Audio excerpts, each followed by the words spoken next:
Hey everyone, welcome to today's webinar, Study to Residency Pathway in New Zealand.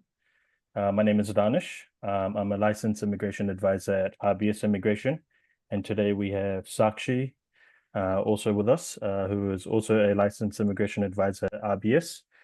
Just a little bit of information on Sakshi. She's been a licensed immigration advisor for the last 5 years. She's got a vast amount of understanding on how the New Zealand immigration system works, as well as successful applications when it comes to complex cases, as well as simple cases. So we are lucky to have her with us today. Thank you. So before we start, welcome everyone.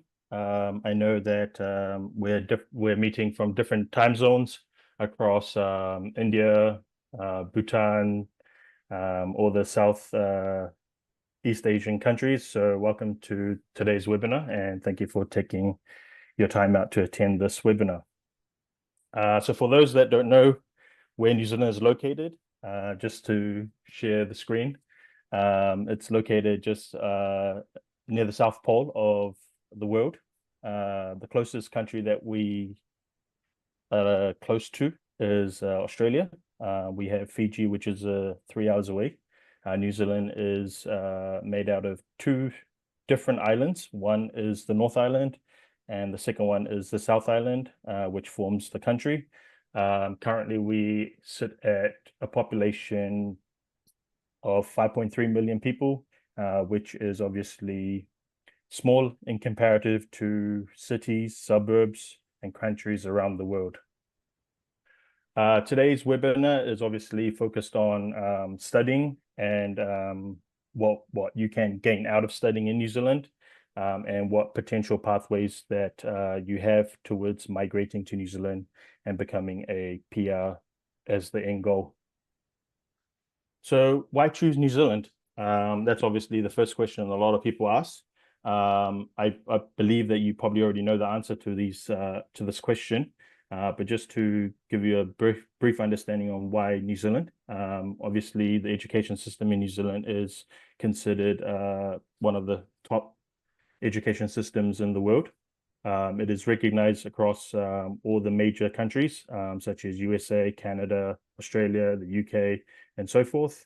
All universities in New Zealand, as well as private institutions, have has a variety of study options for you. These can range from certificate programs to diploma programs to bachelor's programs to master's programs, and eventually, if you do feel like you want to study PhD, they offer that as well. New Zealand, a couple of months ago, was ranked the third safest country in the world in terms of crime, and this is followed by obviously Ireland and Iceland. While you study in New Zealand, few benefits is that you can obviously work while you study. Currently, you are allowed to work 20 hours a week. That will be changing in the near future in a couple of weeks to 25 hours. So that's a bit of a benefit to choosing New Zealand as a destination to study. And obviously, a few other options is pathways to work opportunities, and obviously leading towards a permanent residency pathway if you choose to study in New Zealand. As mentioned, New Zealand's education system is obviously ranked amongst the top, and it's globally recognized. So as you can see, the institution is ranked amongst the top 3 globally. So therefore, the education system in New Zealand is top tier. Obviously, being a beautiful country, New Zealand, combined with stunning landscapes, if you may have seen on Instagram or on any other social media posters how beautiful New Zealand is. So if you're a very adventurous type of person, then New Zealand is probably a good bet to come and study. So the New Zealand education system is based on levels, level 1 to 4, which is pretty much your high school education systems where you offer certificates. Then level 5 to 7 being certificates and diplomas, level 7 being a bachelor's level, 8 going beyond that to post-study certificates, postgraduate diplomas, and honors degrees. and then level 9 and 10 being the highest, which is level 9 being a master's program, and then a level 10 being a PhD. This slide gives you a breakdown of where these particular levels are offered in terms of institution-wise. A lot of the qualifications, level 5 and above, are done at in major universities, major polytechs, or even sometimes private institutions. As suggested, level 1 to 3 are generally secondary school. So once you pass level 3, then you work your way up. So yeah, this slide gives you a quick breakdown of where these particular levels are offered. So some key benefits to studying in New Zealand is you have the opportunity to gain world-class experience. This is via the post-study work visa option. Not all qualifications will be granted a post-study work visa, so it's important to understand what qualification will be granted, which can lead to a post-study work visa. Post-study work visa is generally granted up to 3 years, depending on what your qualification is. If you do decide to study the higher levels, such as level 9 and 10, and some that are obviously in the green list, then you also have the option of bringing your family over. This includes your spouse or your dependent children. And so that's a good benefit, especially if you are considering gaining world-class experience. Then it's good to study here and make use of the permits or the visas that are available to you. Another benefit is, compared to other places, we in New Zealand have a good balanced life. This being, you have time to do leisure activities, spend time with your family, as well as do your studying and working as well. So it's a good balanced life.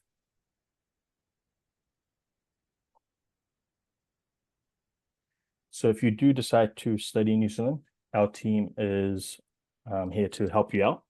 There is a process that we generally follow. So we request all students to send us their CV and their academic transcripts and their academic history so that our team can evaluate their profile. Based on the profile, our team would give you an option of courses that you can pick from. And then obviously this is dependent on your preference as well. So our team will work closely with you, selecting the right program, the right course, and the right level for you to come and study based on what you have provided us. Once that is done, then our team will help you obtain an offer letter, which is crucial when it comes to applying for a study permit. Once we have the offer letter, then we will get ready for lodging your visa. This means that you would need to provide obviously the supporting documents to lodge your visa, and then once the visa is lodged, then you would either get an AIP, which means approved in principle, which means once it's approved in principle, you can pay your tuition fee, and then once you pay your tuition fee, you will be issued an e-visa, which will allow you to travel to New Zealand and come and study.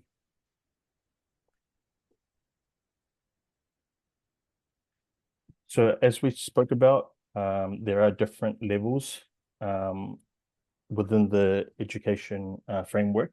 And depending on what type of framework level you study, you do have the option of getting a post-study work visa. So as I mentioned, as if you were to study a master's or a PhD, then you would be granted up to 3 years of post-study work visa. And then if you study a level 7, depending on how many years you complete, then the post-study work visa period would be granted based on the number of years that you've completed. You also have non-7 qualifications, which are listed in the green list. If you do have those, if you do come and study subjects that are listed in the green list, which I think we will cover later on, you do have you will be granted a post-study work visa based on the duration of that particular program. The post-study work visa is very important. I think my fellow colleague Sakshi will cover that later on as to why it is important. And it's important that you try to maximize getting the maximum term in the post-study work visa, because this was going to be useful when you obviously apply for your permanent residency later on if you do qualify for it. So just a few things that I think students should be mindful of when they do come to study in New Zealand.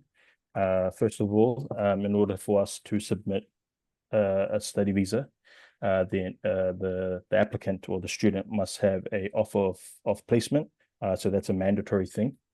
The student should be a bona fide applicant, meaning that we have to convince INZ that your intent to come to New Zealand is purely to study. And in order to do that, we have to suggest ties back home. This could be family, this could be employment, this could be a whole list of things. But INZ is just very strict that you suggest or you show strong ties so that they are convinced that you're not going to breach your conditions and overstay your visa.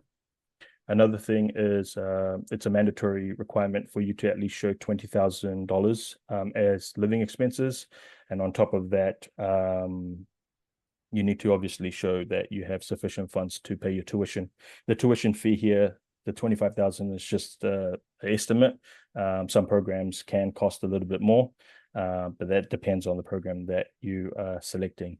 In terms of the living cost, 20,000, like I said, you have to show, but that's per year. So if you are doing a bachelor's degree, then you would have to show at least $20,000 for year one, $20,000 for year two, and then $20,000 for year three on top of your tuition fee. So sometimes it is very hard for applicants to obviously show that much funds. So you do have the option of taking a financial undertaking, which means that either your parents can support you financially, your grandparents can support you financially, or in some cases, if you're from India or other places around Southeast Asia, then they do give educational loans for people to come and study. So that could be an option that you guys can look into as well. If you do have families or friends that in New Zealand and they do want to sponsor you, that could be an option, but obviously you would have to discuss that with them if they're willing to do that. Just keep in mind that you know, when you do submit these types of documents as evidence, when you're suggesting these things, they can get a bit personal. So it's important that you get consent from the sponsor in New Zealand to share that information with us or any other team members here. Okay, over to you, Sakshi. Thank you, Danish. Kia ora koutou. Hello, everyone. My name is Sakshi, and welcome everyone for this webinar. Danish has covered a lot of good information to begin with, specifically related to student visas and post-study work visas. So in the following slides, I'm going to cover the residence pathways to settle in New Zealand, because New Zealand education system has always been in a way that you study, work, live, and settle. So education is a very big foundation in New Zealand. Even though when you're applying for different categories of residency, education plays a vital part. So you can see on the screen, there are 3 different pathways predominantly to get residency in New Zealand. So the first one, which is one of the ancient ones in New Zealand, called skilled migrant residence pathway. And there's a fairly new category that has opened up recently. I wouldn't say recently, but more than a year now. So that is called the green list pathway, which is further divided into 2 different categories. That would be either the work to residence pathway and straight to residence pathway. So we're going to talk about those areas shortly in further slides. And then there are other categories that includes certain industries such as health sector, or green list would also cover work to residence pathway, including the health sector pathways. Next slide, please.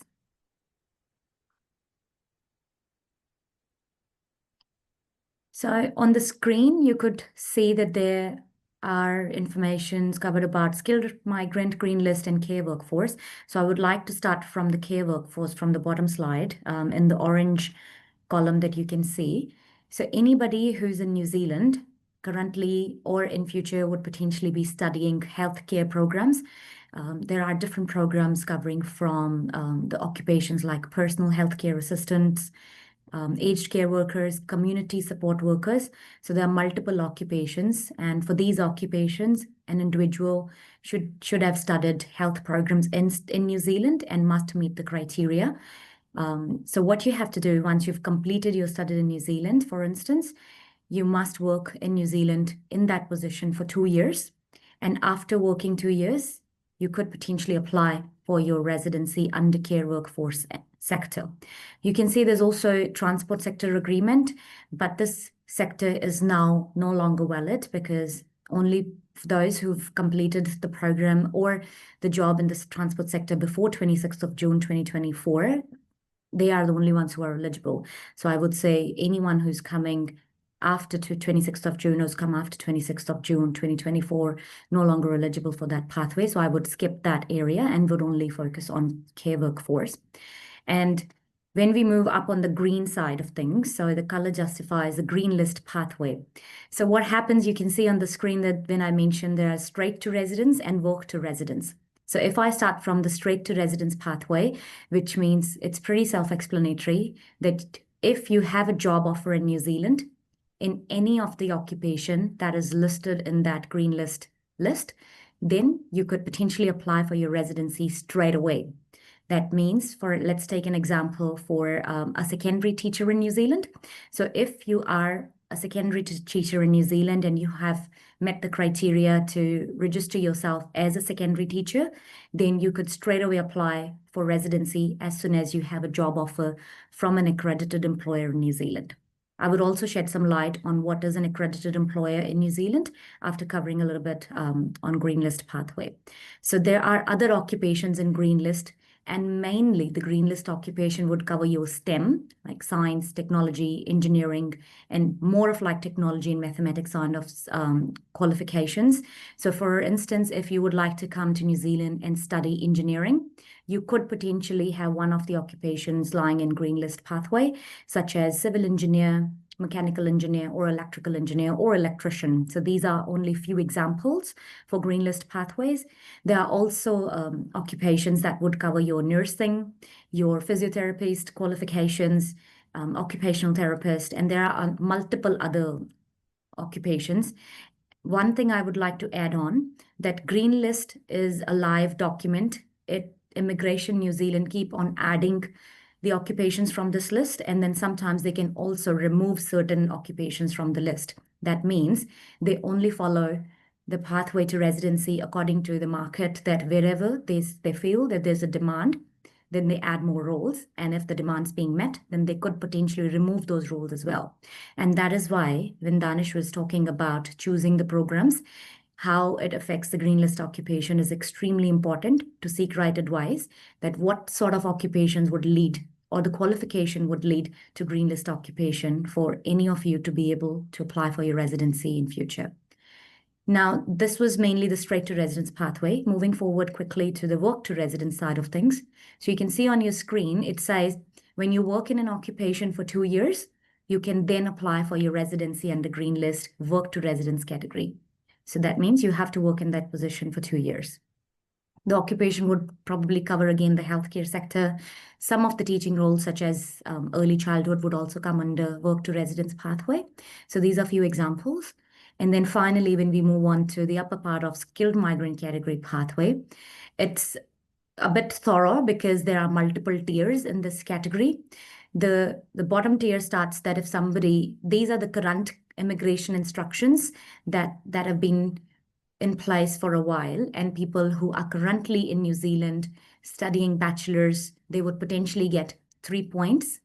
And more of then, once you've completed your bachelor's qualification, you would get 3 years of you would get 3 years of post-study work visa. So that's again, when I'm going back to Danish's point, that why post-study work visa is extremely important, that if you have studied a bachelor's qualification in New Zealand, that means you get 3 years of post-study work visa after completing your bachelor's.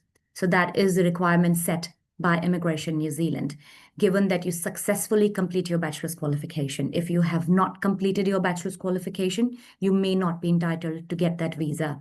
However, once you've completed your qualification, the bachelor's and the master's, you would potentially be eligible to get 3 years of post-study work visa. Now, the point system works that if you have bachelor's, you get 3 points, and then you work in any of the skilled work, such as an occupation. Let's say, take an example of a retail manager. So if somebody completes a Bachelor of Management in New Zealand for 3 years, and they get 3 years of post-study work visa, then they get 3 points from the bachelor's qualification, and then they get 3 points from the skilled work experience by working in that occupation for 3 years. So each year of skilled occupation work experience will give you 1 point. So if you work in that position for 3 years, you'll get 3 points in a row. Now, consecutively, you will also see that if somebody is completing postgraduate qualification, they will get 4 points, and then they will get 2 points. They would potentially need 2 points to meet their overall 6-point threshold for skilled work experience. So anybody who's completing postgrad would also be able to get post-study work visa for 2 years. And that means you will need to meet those 2 points, extra 2 points after completing in the skilled work experience during your post-study work visa. If you are applying for master's program, you would currently be getting 5 points, and 1 year of skilled work experience would give you extra 1 point. That means total of 6 points would then make you eligible for your skilled migrant residence pathway. So you can see on the screen, you have an acceptable job or a job offer in New Zealand that will give you overall 6 points if you meet any of those occupations given on the screen. I would like to mention that this particular pathway is currently being implemented by Immigration New Zealand when they're assessing the applications for skilled category pathway. However, there have been a lot of announcements in the past couple of months. That means there are some good news for any of those of you who would be looking to study bachelor's or master's in New Zealand moving forward. They would potentially be getting more points. So if we move on to the next slide, we could potentially cover maybe we can come back to the slide, and then the relevant slide would be the one. Yes, please. Thank you. So this particular slide would give you the summary of the changes that we've just discussed about skilled migrant category. So these are the new announcements that would potentially be implementing in August 2026 next year. So these are the changes that we can potentially take on board for any of you in the webinar right now would be considering to study either the bachelor's, postgrad, or master's program in New Zealand.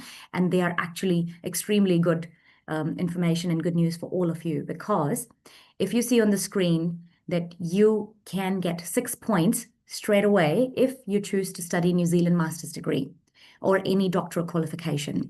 So for example, if I come to New Zealand today and start doing my master's of education, so let's say I would like to become a teacher and I start studying master's in early childhood, then after completing 1 year or 1.5 years of master's degree, I would straight away be eligible to get those 6 points, and I do not need extra work experience or points from anywhere else to qualify for skilled migrant category. However, please note that you do need a job offer or a job from an accredited employer to be eligible to apply for your residency. Although you have 6 points from your master's qualification, but you cannot apply for residency unless you have a job.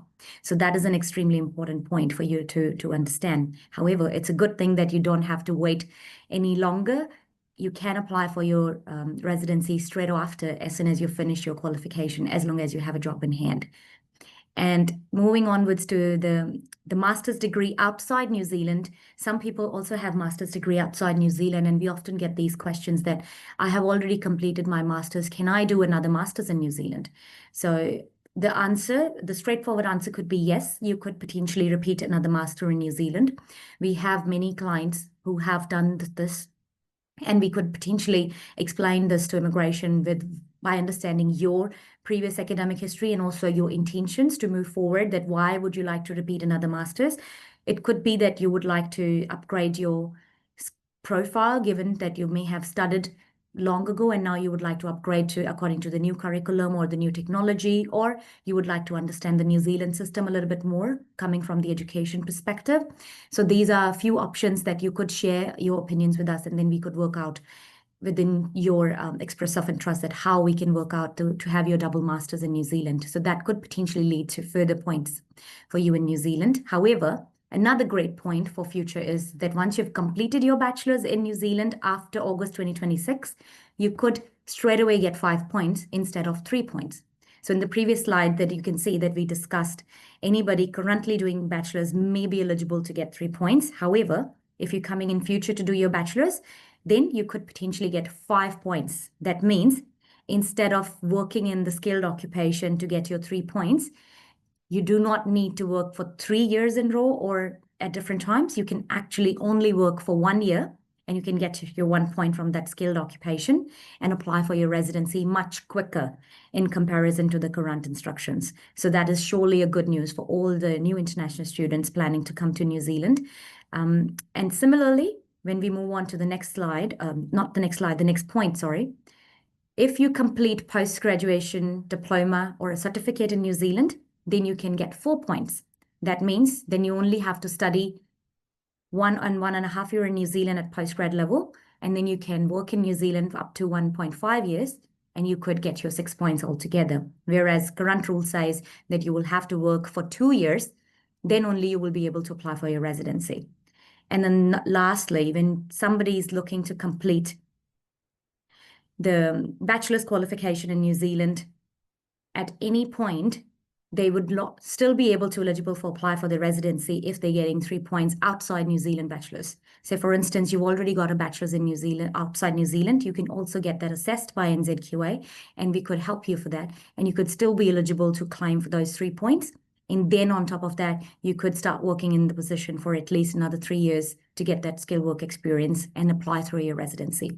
So there are other areas on the screen that you could see: New Zealand registration or job paying multiple 3 times the median wage or 2 times the median wage. So these are the areas where it comes to your income.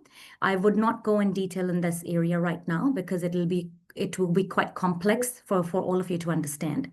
So let's just move on to the next slide, and we'll go from there onwards at what other pathways are available.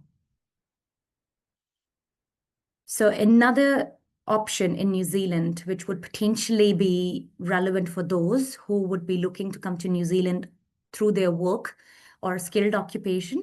So you can see on the screen, might not be a relevant information for a student who would be considering to study in New Zealand, perhaps somebody who would like to work in New Zealand. So if somebody is working in New Zealand or would like to work in New Zealand for at least 5 years, that person would potentially be eligible for the residency without having to provide any evidence that they have any qualification. So how this works, that if you have a qualification, if you do not have a qualification and there is an occupation in NSCO. So what NSCO stand for is Australia, New Zealand Standard Skilled Occupation List.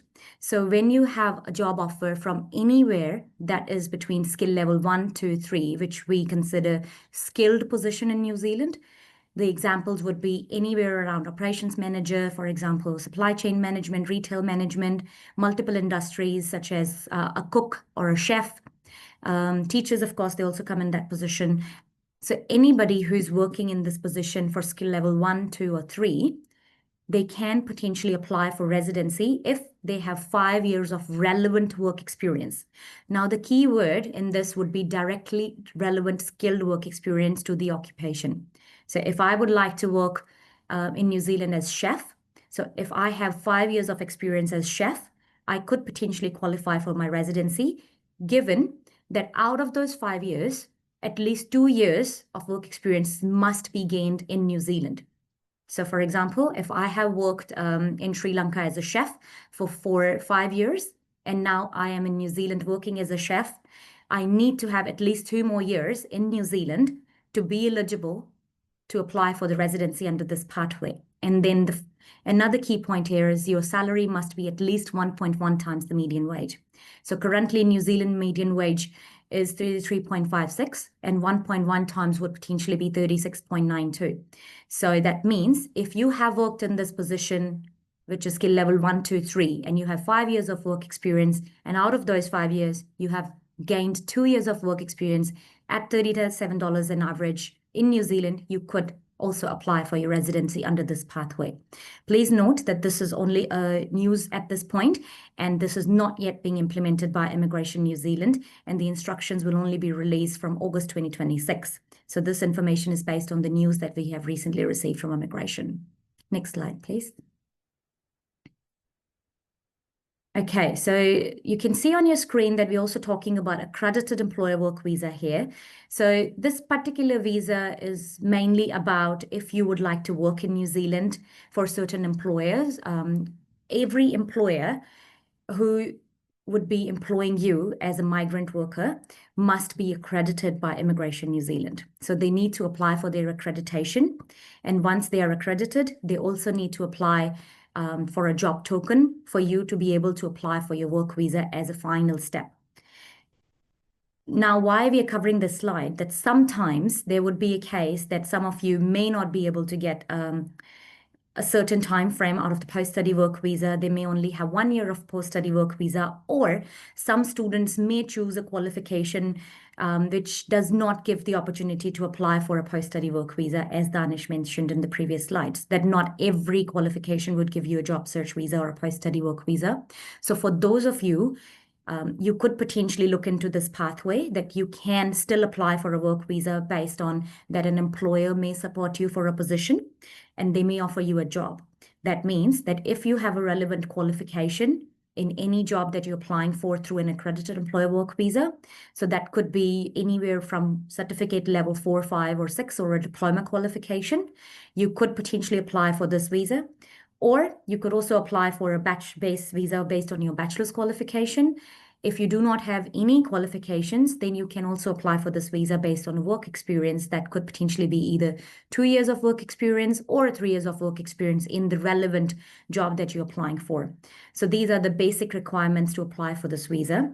And there are further English language requirements for this visa as well, which means that anybody who is going to apply for this visa under the skill level 4 and 5 for the NSCO that we've just covered in the previous slide, they would also need to meet the English language requirements, which is equivalent to IELTS 4 or PTE. Any other English language test is acceptable as long as it is equivalent to IELTS 4. For the partners, if somebody is coming on a work visa for accredited employer work visa, or even the post-study work visa, or the master's program in the past that we've talked about. So anybody studying bachelor's qualification leading to green list, master's qualifications, PhDs, doctorals, accredited employer work visas in the skilled roles would be eligible to support their partners for work visas.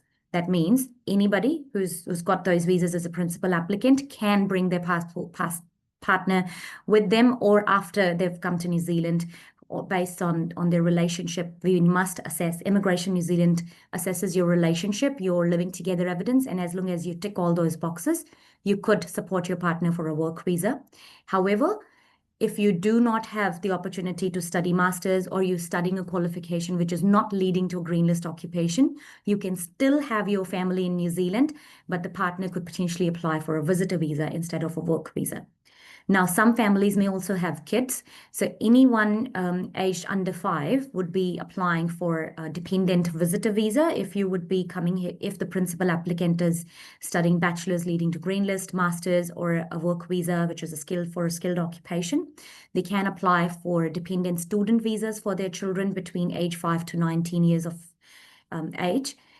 There are certain requirements when you're applying for a work visa that your income must be meeting the income threshold, which is somewhere around 55,000 New Zealand dollars, equivalent $55,500 average a year. So if you meet that income threshold, then you can also apply for your dependent student visas for your kids. Next slide, please. So this particular slide covers, I think Danish has also mentioned about this, that we also offer services that includes helping you towards choosing the right pathway, that what study that you should be choosing leading to certain pathways. And we also advise and we try to help students through our career coaches that how you should be making your CVs and how you should be applying for the job, how you should be able to represent yourself in an interview. So preparing you not only for your study pathways, but also for the job market out there to help you understand the New Zealand employment sector, how to represent yourself in the different education industry and the different industries leading to different career sectors. So we have certain packages available through our career coaches who could help you to understand and to present yourself in that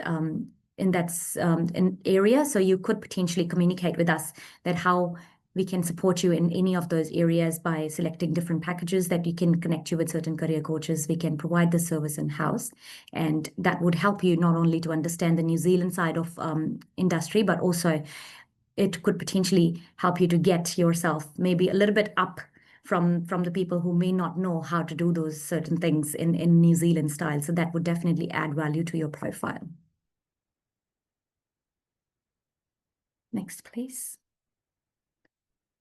So on the screen, you can see that we are a team of a range of multiple immigration advisors, not only from certain countries, but people who can speak multiple language. So Danish and myself being here with you today talking about all these immigration instructions, but we've also got Gloria, Valerie, Soon, they are able to speak multiple languages and very well informative talented immigration advisors being in the industry for a very long time, so they can help you.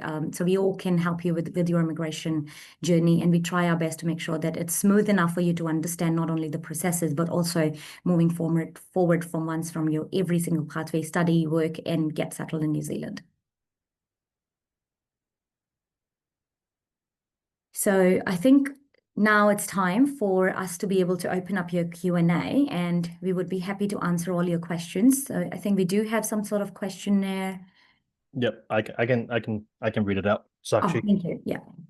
Okay, so the first one is from KVSS. Ma'am, I currently hold 2 offers in University of Auckland. I'm eligible for non-collateral loan in a national bank in my home country. I heard that New Zealand immigration rejects student visas with a non-secure loan. So I can see, I think, Danish, you've mentioned that loans have to be collateral. So New Zealand immigration is definitely particular about where the money is coming from and how it's being sourced in the application. So that's why evidence of funds are extremely important. And they do accept nationalized and international banks only. So any loans that you're providing towards your education must have certain collateral, and that's not only immigration New Zealand requirement, it also potentially would be banking requirements as well. So it is extremely important that you communicate with us regarding your evidence of funds and the loans that you're taking so that we can advise you properly. So that's the best way to deal with it instead of talking in here. So you communicate with us through emails, or you can contact us separately on this one. Okay. Apologies if I do get your name wrong. Is it Munaba? Hello, I have a master's in ELT and applied linguistics from the UK that I acquired in 2018. Since then, I am teaching English in China in a reputable school. Now I want to do my master's in ECC from New Zealand. I have been discouraged to do it as they won't grant me visa for a second master's. Please guide. Yes, Muniba, good question. I think I briefly mentioned in the presentation that there are possibilities that we could look at and assess your profile. The good thing is that you said that you've been teaching English in China for a long time. I assume that since 2018. So it looks like that you have a good amount of work experience there, which could potentially be a reason for you to upgrade your profile to do another master's in New Zealand. And we can certainly assess your application based on that. And I'm not sure how you've been discouraged, but the good thing is I can see that there's a potential there, and we're happy to help on that. Okay, so we have a question from Ungat, which we'll answer a little bit later because it's a long one, but we'll go through the other ones quickly. I have got a student visa for master's degree from New Zealand. My consultants is RBS, which supported me nicely. Oh, thank you. Now I want to apply dependent spouse and my 5-year-old son. Will you please provide the immigration process and financial requirements for them and bank balance amount required to show for immigration? I think he can just reach out to us and we can assess the case. Yes, definitely. Thank you for that. And happy to hear that you've had a good experience with RBS already. As Danish said, we can apply for your family visas and apply and advise you on all the financial requirements. Briefly, yes, you would certainly need at least certain amount of money, not less than New Zealand $5,000 at least in your bank. So that's a brief information for now, but we can cover all that financial requirements if you reach out to us and we can apply for your family visa. Okay, Rana, I'm not too sure what the question is here, but recently secured my MPhil in English linguistics, having 7 years experience as a lecturer in higher education department, Punjab, Pakistan. So is he wanting So it to looks come and like study or? yeah, Rana, if your question is about whether you could come and study and repeat another master, I think we've already answered that. So please reach out to us if you would like more information on either the study pathway or moving forward towards the education industry in New Zealand. Yep. I want to apply for a full funded scholarship for PhD that supports a dependent as well. Is that possible? Question mark. What are the possible routes fully funded? Well, when it comes to PhDs, they are only already charged as domestic clients for international students. So you can apply for certain scholarships, but I would highly doubt that you would be getting a fully funded scholarship, given that obviously university need to assess your application and we can help you with that as well. So if you share your application with us and then we can apply on your behalf and check with all of those details, and then we can go from there. However, like I said, I highly doubt the fully funded scholarship unless you have certain profile to share to them directly.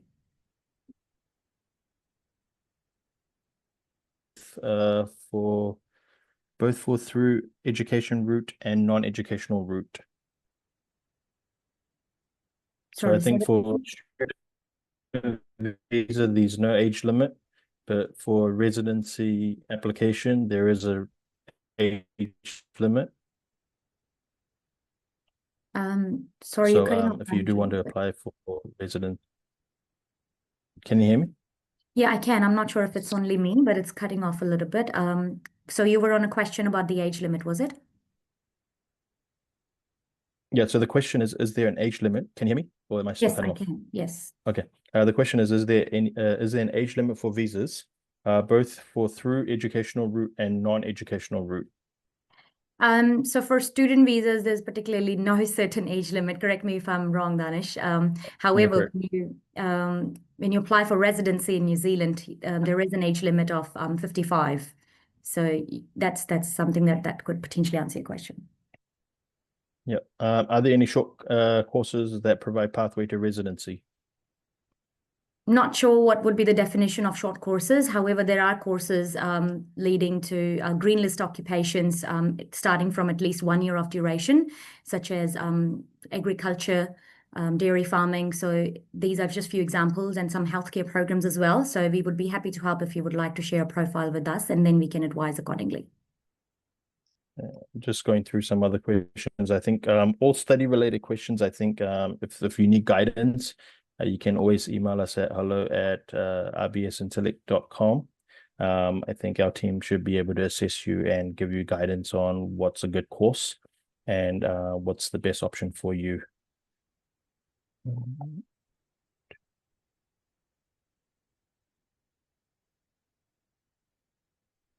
So there's a question. Again, about IELTS or PT requirements, it depends on what type of program you're going to do or program that you're going to study in New Zealand. Generally, depending on what type of program, it is, there are programs like nursing and stuff that may require higher IELTS compared to a master's in engineering or something like that.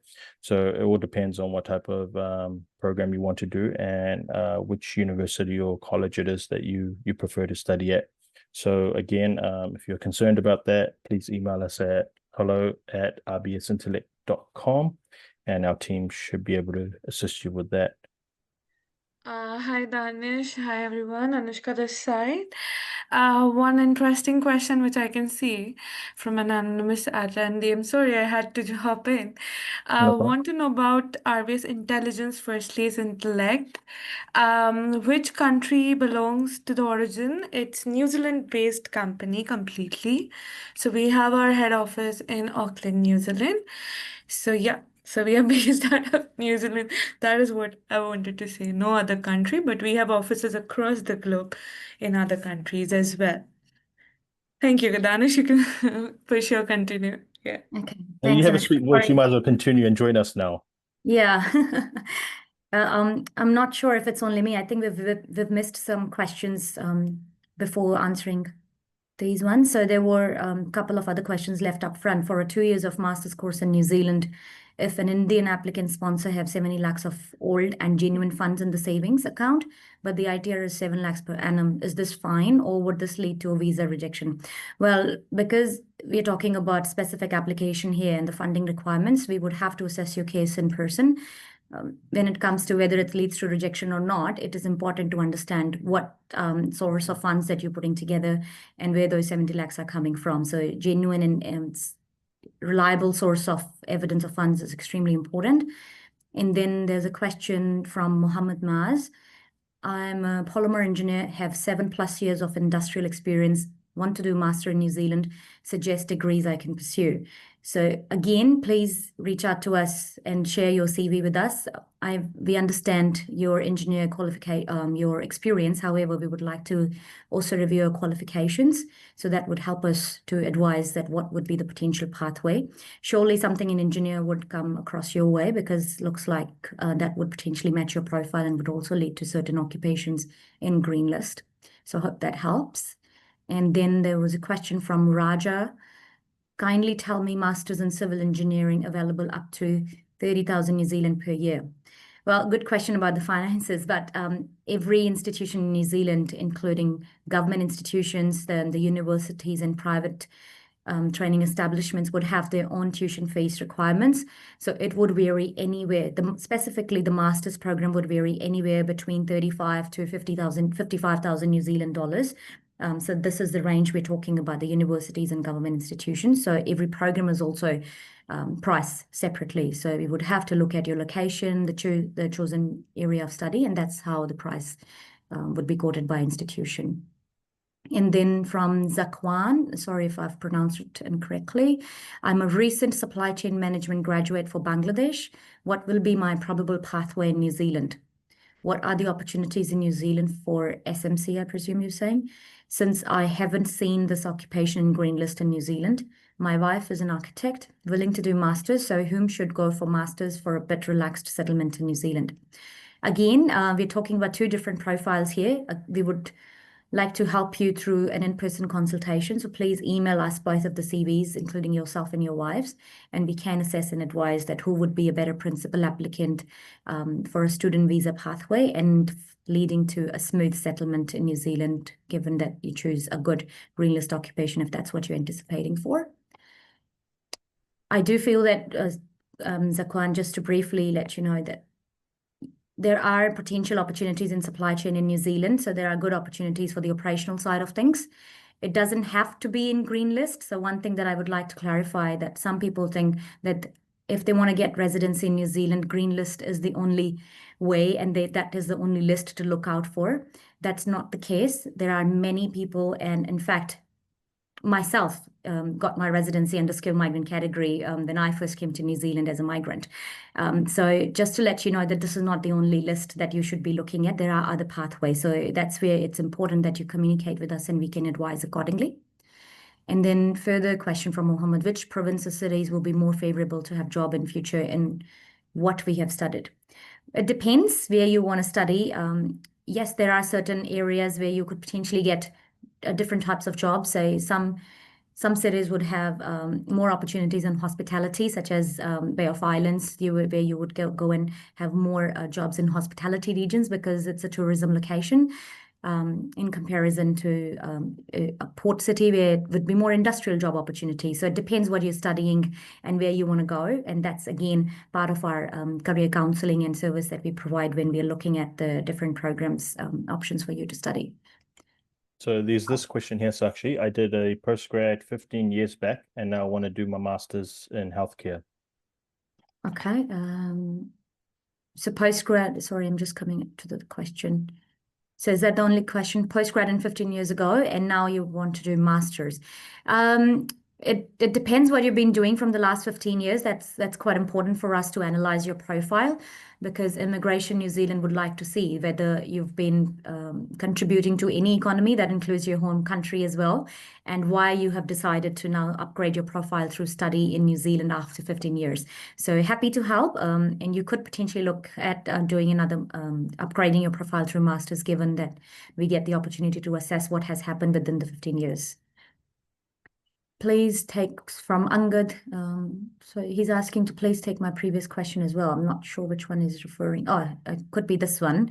As a law graduate in India, would Masters of Nursing or Masters of Teaching and Learning be having more chances for visa success? IELTS 8 bands overall, not less than 7.5, funds of 70 lakhs. No study gaps. I'm more inclined towards nursing though. Well, it depends what you've been studying in the past. That's extremely important to understand that what you would be pursuing in future. Both of the industries have good opportunities in New Zealand when it comes to the employment sector, and also from the residence pathways perspective. They do lie in green list occupations, as well as would potentially now give you 6 points if you've been you would be completing your masters in either of those strands from August 2026 onwards. So for instance, you complete either the Master of Nursing or Teaching, you would potentially be able to get 6 points and apply for residency straight away as soon as you have a job in hand. And like I said, there are good employment opportunities. So we do really need to assess your profile in person through your CV and previous academic history. So happy to help. Please do email us so that we can advise. Looks like you've got a good profile there with no gap or anything, and you have enough money according to your question. So we can surely help you there. And from Tariq. Hi, Danish. You guys doing a great job to highlight important aspects regarding New Zealand immigration. So thank you from my side and on behalf of Danish as well, Tariq. I did postgrad. Oh, you've already covered that. Sorry. Yeah. I thought it's important to mention the thank you, isn't it? Acknowledging. I appreciate it. Yeah. So from Anmol, if I apply for July intake in Wintec Hamilton, can I come there 2 months earlier? So if I'm not getting your question incorrectly, Anmol, my understanding is you're asking if your visa is, if you're applying for a student visa to study in July intake at Wintec, which is one of the government institutions in Hamilton region in New Zealand, can you come 2 months earlier? So if your visa gets approved, there is a date. Every visa has a date when it starts. So Immigration New Zealand would give you that date as part of your visa approval, and you should be following that date as a start date of your visa, and then you can enter into the country accordingly. Usually, if your visa, if you're starting your studies in July intake and your visa is approved, you can, Immigration New Zealand may issue the visa at least entering into a country 2 months beforehand. So there is a possibility, but it is purely based on immigration officer and their discretion of start date of the visa's approval. So Angad has another question. So my original question was, I am a law graduate in India, okay, but I'm interested in pursuing Masters of Nursing Applied Practice program in New Zealand. The reason that I want to do this is to AI-proof my career and switch to a career that is a global career rather than law, which restricts me to my home country only. Since some uni accepts graduates from any stream for this Masters of Nursing course, I wanted to know that if I get accepted into the uni, would I get a student visa from India? Because people here have been suggesting that visa would be refused. I'm looking at Victoria, Wellington Uni, AUT, Otago, Canterbury, and ISO. Okay. All right, Angad. I think we've covered a few points already on this one, and I understand your concern is now switching your career from law to nursing. It is surely a concern for immigration to understand why you would like to do that. However, we can address that based on your expression of interest and submitting a statement of purpose as part of your application. but we really need to look at your overall profile before we can answer this question, that how your immigration journey for a student visa would look like with this profile. So please do reach out. I highly recommend you to reach out and communicate in person for us to be able to help you on that one. Because yes, we do need to explain to immigration that why you are switching your career. We can't just simply have an offer of place and apply for visa without having that explanation as part of your student visa application. There's an anonymous attendee here asking, how's the scope of biological sciences and biomedical sciences?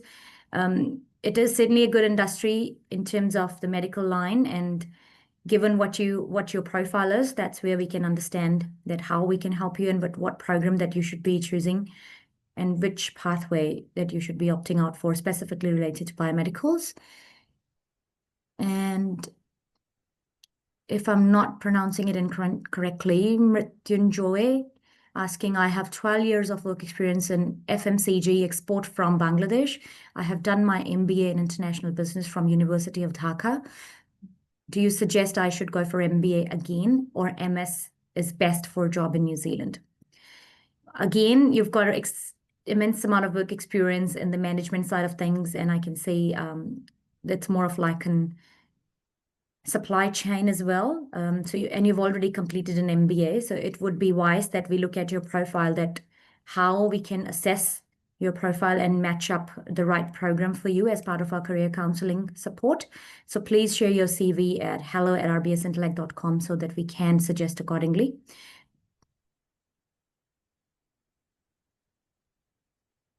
One hint that I can give you, that there is an import-export position that is surely a part of residence pathway there. So if that is your question, that could potentially help you choose that where do you want to go ahead.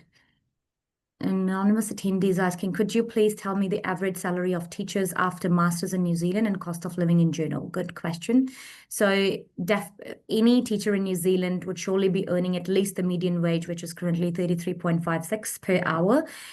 Most of our clients that we are currently processing the residence application may earn range of $34 to $38 an hour to begin with. However, it will also based on your experience, that how experienced you are, and your employer can decide your salary accordingly. But there is a ministry requirement and pay parity that is being followed by every school in New Zealand. So they will have to pay you at least at certain amount which is set by the government. So the amount and the salary per hour would surely be you would surely be able to cover your general living expenses in New Zealand. Average cost of living in New Zealand would vary from depending what sort of living style would you have. It depends. So anywhere for a student life from, I wouldn't give you a rough number here because it purely depends on how you see your lifestyle, whether you're happy to adjust in certain environment or you would not be able to. So general living cost would lie anywhere between good understanding would be Immigration New Zealand have set a standard that 1,600 New Zealand dollars per month would be a good rough average living expense cost. So $400 a week for a student life would be good enough to begin with. And then anything that you want to add on would go on. And then I'm a journal manager, HR, working in an organization in Bangladesh. I have a master's in HRM in 2015 from the University of Dhaka. I'm interested in higher studies in New Zealand. Is a second master's preferred, or a DBA or PhD a better option?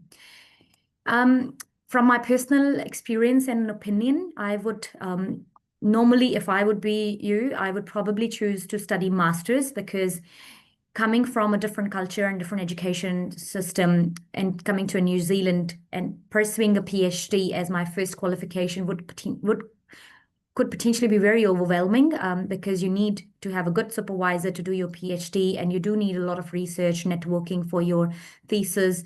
So it is important that first you understand the education system and you get settled in the curriculum as well, and then you look out for a good supervisor for yourself, unless you have a great experience with your master's thesis in the past.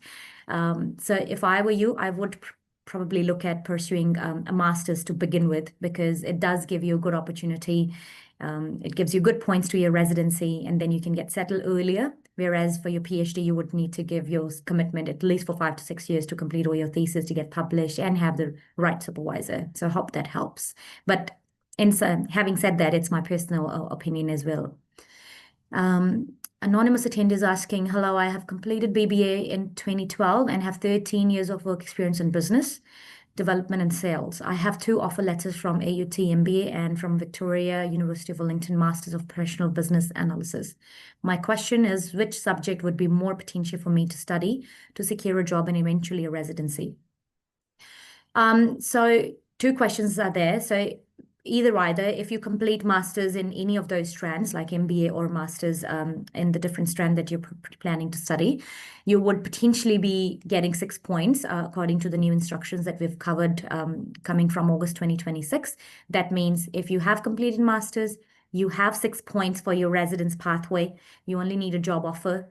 So it can be in either of those. So you can still work in the management sector if you've completed your MBA or you've completed your professional business analysis, such as you can work in the industry like supply chain as an operations manager, as a manager, or at a chief executive or a personal assistant. So there are a range of occupations and multiple industries in New Zealand. So we can assess and help you towards that when you are planning to apply. So if you've got an offer of place already, I'm not sure if that is through RBS or from anybody else. So if that is the case, you would like us to assess your application, please do reach out and email us at hello@rbsintellect.com. So Pakistan anonymous attendee saying, I'm from Pakistan and I would like to ask about my eligibility for a possible pathway to settle in New Zealand. I'm around 45 to 46 years old and have completed a diploma in IT and a certificate 3 in printing and animation. I have been working in the video production and social media industry for about 13 to 14 years, both professionally and through freelancing. Could you please guide me on what potential pathways might be available for someone with my background and experience? So there are certain roles that are again part of green list when it comes to the IT sector.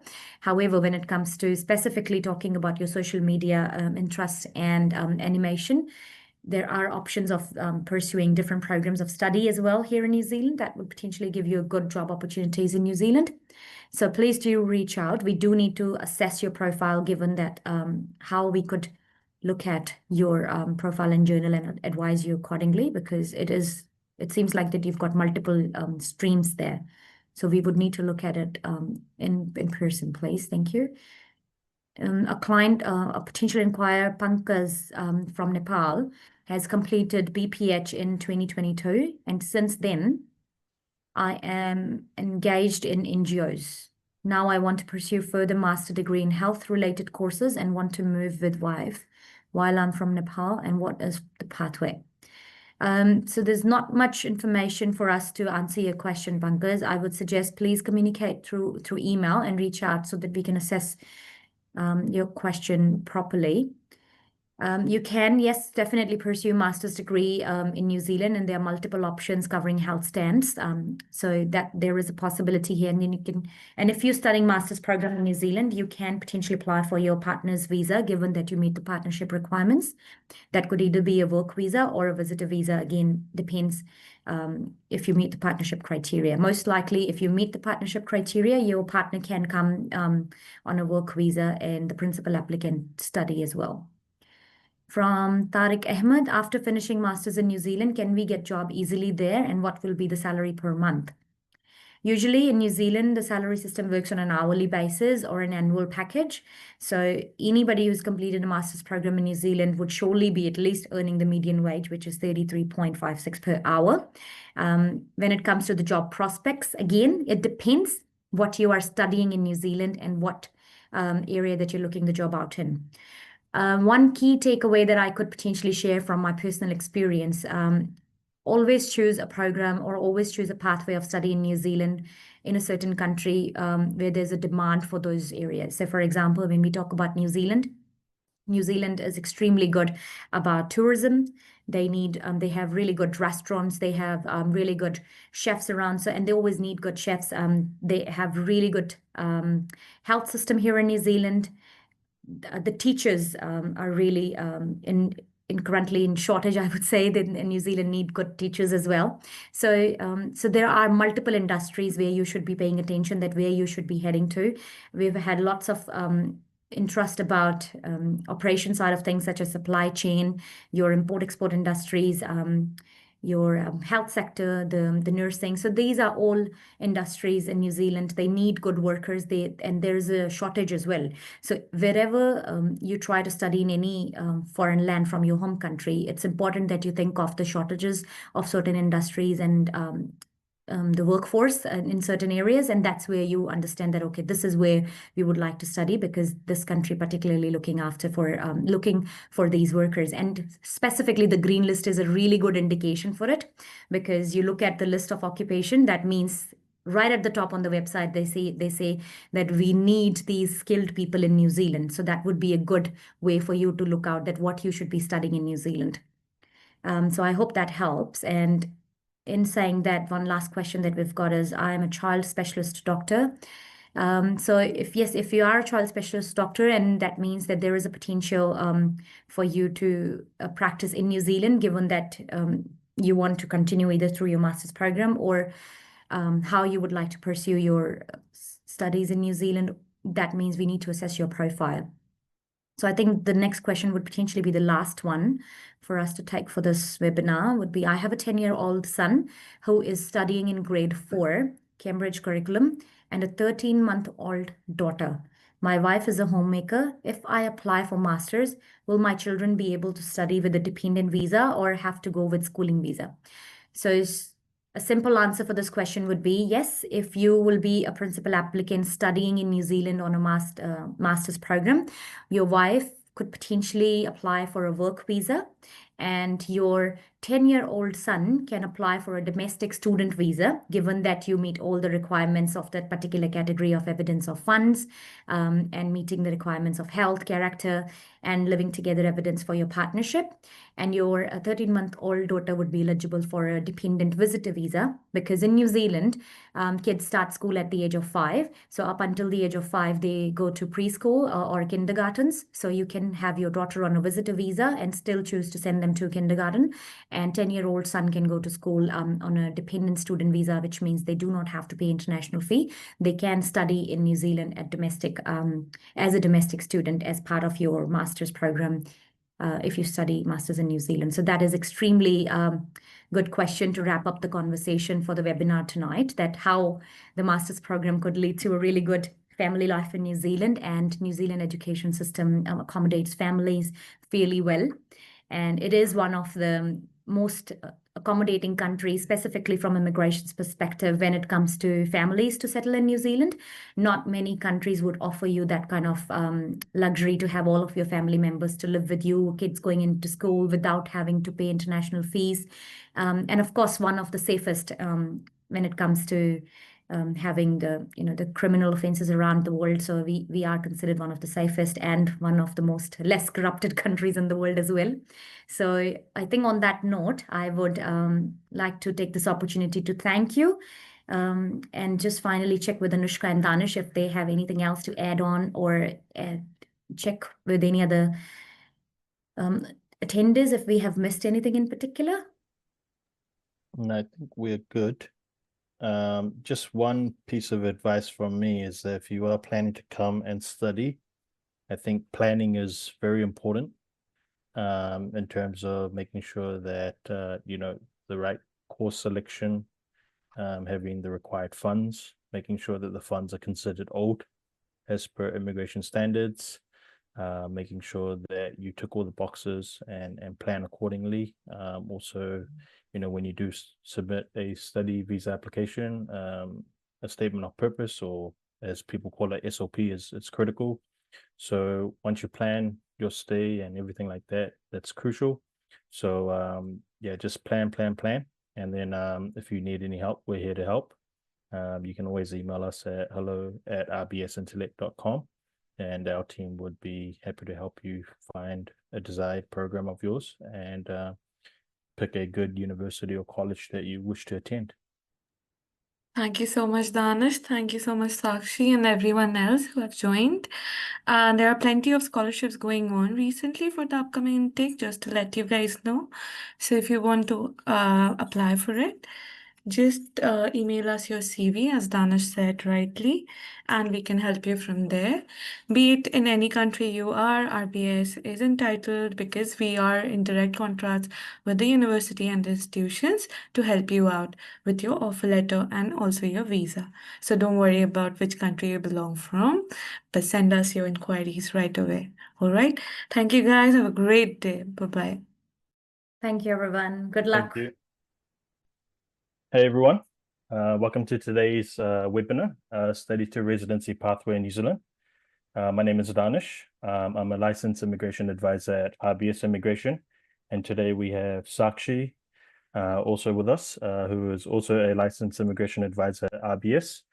Just a little bit of information on Sakshi. She's been a licensed immigration advisor for the last 5 years. She's got a vast amount of understanding on how the New Zealand immigration system works, as well as successful applications when it comes to complex cases, as well as simple cases. So we are lucky to have her with us today. Thank you. So before we start, welcome everyone. I know that we're meeting from different time zones across India, Bhutan, all the South East Asian countries. So welcome to today's webinar, and thank you for taking your time out to attend this webinar. So for those that don't know where New Zealand is located, just to share the screen, it's located just near the South Pole of the world. The closest country that we are close to is Australia. We have Fiji, which is 3 hours away.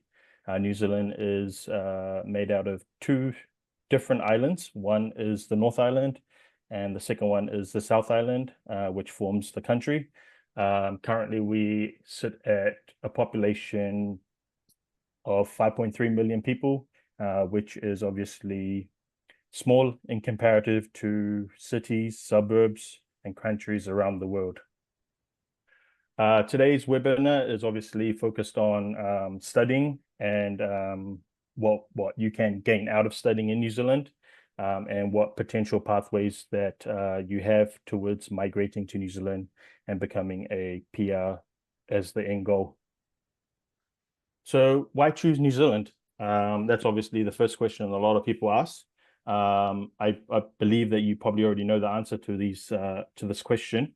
But just to give you a brief understanding on why New Zealand, obviously the education system in New Zealand is considered one of the top education systems in the world.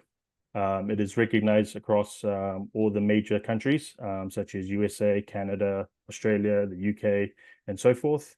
All universities in New Zealand, as well as private institutions, have has a variety of study options for you. These can range from certificate programs to diploma programs to bachelor's programs to master's programs, and eventually, if you do feel like you want to study PhD, they offer that as well. New Zealand, a couple of months ago, was ranked the 3rd safest country in the world in terms of crime, and this is followed by obviously Ireland and Iceland. While you study in New Zealand, few benefits is that you can obviously work while you study. Currently, you are allowed to work 20 hours a week. That will be changing in the near future in a couple of weeks to 25 hours. So that's a bit of a benefit to choosing New Zealand as a destination to study. And obviously, a few other options is pathways to work opportunities, and obviously leading towards a permanent residency pathway if you choose to study in New Zealand. As mentioned, New Zealand's education system is obviously ranked amongst the top, and it's globally recognized. So as you can see, the institution is ranked amongst the top 3 globally. So therefore, the education system in New Zealand is top tier. Obviously, being a beautiful country, New Zealand, combined with stunning landscapes, if you may have seen on Instagram or on any other social media posters how beautiful New Zealand is. So if you're a very adventurous type of person, then New Zealand is probably a good bet to come and study. So the New Zealand education system is based on levels, level 1 to 4, which is pretty much your primary, your high school education systems where you offer certificates.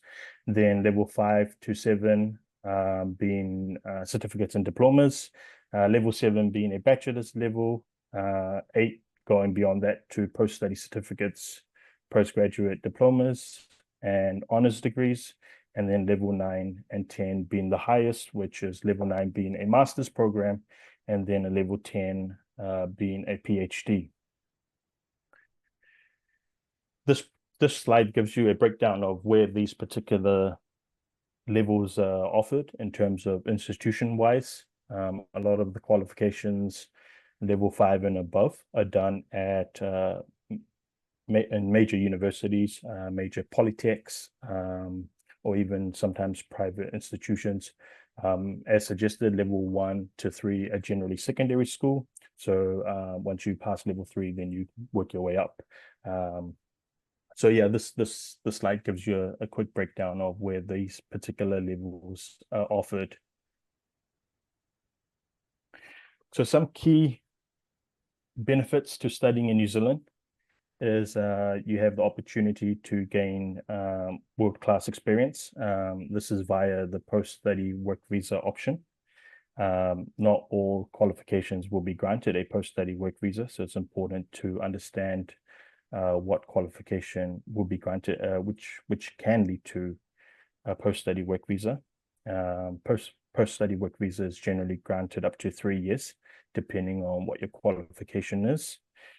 If you do decide to study the higher levels, such as level 9 and 10, and some that are obviously in the green list, then you also have the option of bringing your family over. This includes your spouse or your dependent children. And so that's a good benefit, especially if you are considering gaining world-class experience. Then it's good to study here and make use of the permits or the visas that are available to you.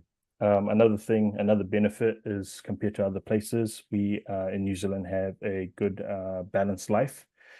This being, you have time to do leisure activities, spend time with your family, as well as do your studying and working as well. So it's a good balanced life.